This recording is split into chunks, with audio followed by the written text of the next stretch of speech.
Chyba wszyscy mieliśmy taki moment, że po prostu to było tak surrealistyczne, tak niemożliwe, że ciężko było w ogóle zrozumieć, jak to, co.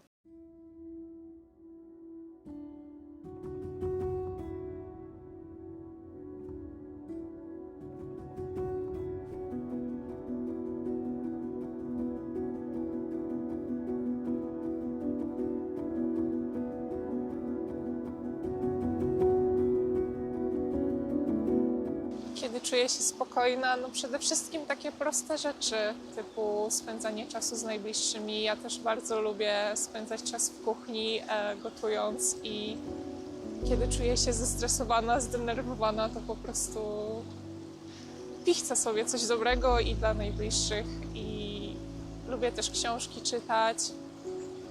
To też mnie tak trochę wylogowuje z rzeczywistości.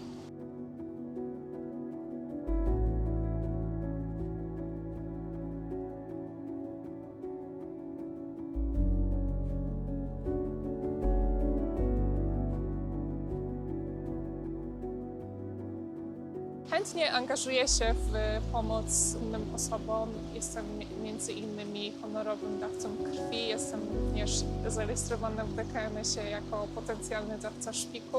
No niestety przez wzgląd na aktualną moją sytuację jest to trochę uniemożliwione, żebym w ten sposób pomagała.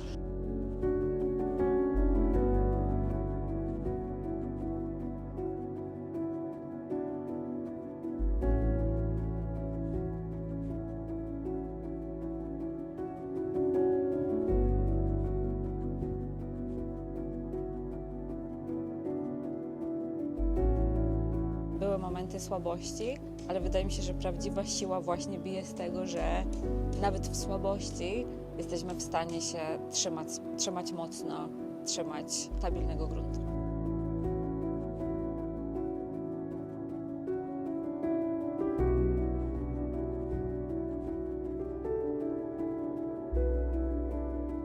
Ja również się nie poddaję, walczę dalej i w tym celu uruchomiliśmy zbiórkę na leczenie, które niestety nie jest dostępne w Polsce, ani nie jest w żaden sposób refundowane.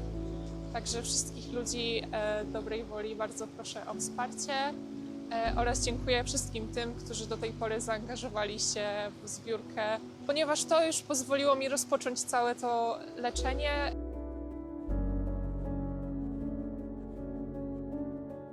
Dziękuję wszystkim, którzy mnie wsparli do tej pory.